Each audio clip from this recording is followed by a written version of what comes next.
पाकिस्तान ने ईरान से की गद्दारी, दिया अमेरिका का साथ। पीएम मोदी ने ईरान के राष्ट्रपति से की फोन पर बात। सबसे खतरनाक मिसाइल से ईरान करेगा अब अमेरिका पर हमला। ईरान इजराइल की जंग में कूदा ट्रंप, क्या करेंगे चीन और रूस। ट्रंप 1 साल से कर रहे थे ईरान पर हमले की तैयारी। नमस्कार, मेरा नाम है शालिनी और आप देख रहे हैं द न्यूज़ 15। स्वागत है आपका हमारे खास प्रोग्राम दुनिया के हालचाल में। चलिए नजर डालते हैं इन बड़ी खबरों पर विस्तार से।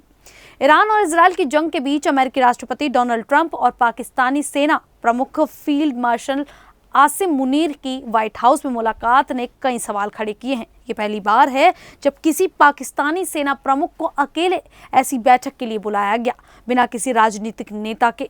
पाकिस्तानी अखबार डॉन के मुताबिक व्हाइट हाउस में कोई भी बैठक बिना बड़े मकसद के नहीं होती। ट्रंप ने कहा कि मुनीर ईरान को अच्छी तरह जानते हैं और ईरान की गतिविधियों से खुश नहीं है।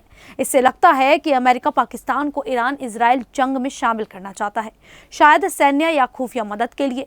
बैठक में अमेरिका की ओर से सीनेटर और विशेषज्ञ थे, लेकिन पाकिस्तान की ओर सिर्फ मुनीर और ISI प्रमुख थे, जो बताता है कि यह सुरक्षा और रणनीति पर केंद्रित थी। यह मुलाकात 2 घंटे तक चली, जिसमें गंभीर मुद्दों पर बात हुई। पाकिस्तान ईरान और अमेरिका के बीच संतुलन बनाने की कोशिश कर रहा है।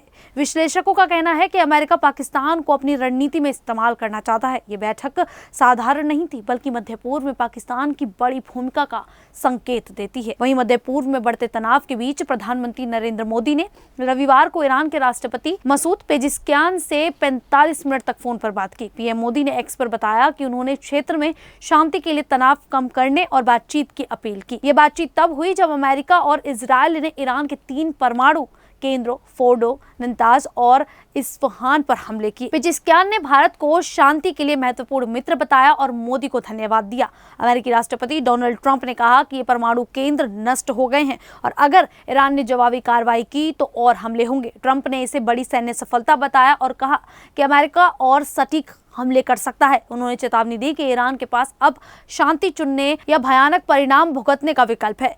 ईरान के परमाणु संगठन ने हमलों की पुष्टि की और कहा कि वह अपने वैज्ञानिकों की मेहनत से फिर उठेगा। अमेरिका ने फोर्डो केंद्र पर बंकर बस्टर बमों से हमला किया, जिससे भारी नुकसान हुआ। ईरान ने इसे अंतर्राष्ट्रीय कानून का उल्लंघन बताया। भारत ने इस संकट में शांति और कूटनीति की वकालत की है ताकि मध्य पूर्व में स्थिरता आए। लोग अब भारत की भूमिका और अगले कदमों पर नजर रखे हुए हैं। वहीं ईरान और इजराइल की जंग में अमेरिका ने रविवार को ईरान के 3 परमाणु ठिकानों फोर्डो, नतांज और इस्फहान पर हमला किया। राष्ट्रपति ने दावा किया कि ये ठिकाने पूरी तरह नष्ट हो गए हैं। अमेरिका ने अपने खतरनाक B-2 बम पर विमानों से 6 बंकर बस्टर बम गिराए, जो फोर्डो जैसे गहरे बंकरों को तबाह कर सकते हैं। ईरान ने हमले की निंदा की और कहा कि वह जवाब देने का हक रखता है। अब तक ईरान ने खैबर शेकन और फतह 1 जैसी तेज मिसाइलों का इस्तेमाल किया, जिसने इजराइल के तेल अवीव, यरूशलेम जैसे शहरों को नुकसान पहुंचाया। विशेषज्ञों का कहना है कि ईरान अब अपनी सबसे घातक खुर्रम शहर मिसाइल निकाल सकता है, जो 2000 किलोमीटर तक 1500 किलो विस्फोट ले जा सकती है। ईरान ने अभी तक इस मिसाइल के इस्तेमाल की पुष्टि नहीं की, लेकिन अमेरिकी हमले के बाद इसे रणनीतिक रूप से इस्तेमाल करने की आशंका है।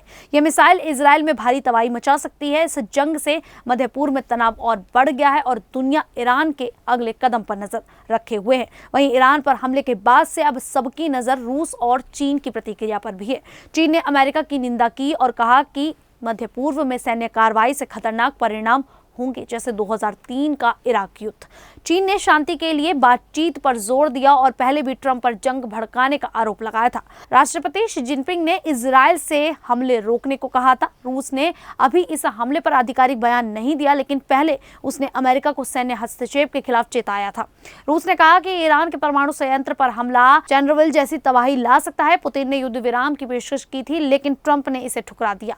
रूस ने यह भी चेतावनी दी कि ईरान के नेता खामेनेई की हत्या से मध्य पूर्व में अराजकता फैल सकती है। रूस और चीन शायद खुलकर ईरान का साथ ना दे, लेकिन कूटनीतिक से उसका समर्थन कर सकते हैं। उनकी अगली रणनीति पर दुनिया अब ध्यान केंद्रित किए हुए है।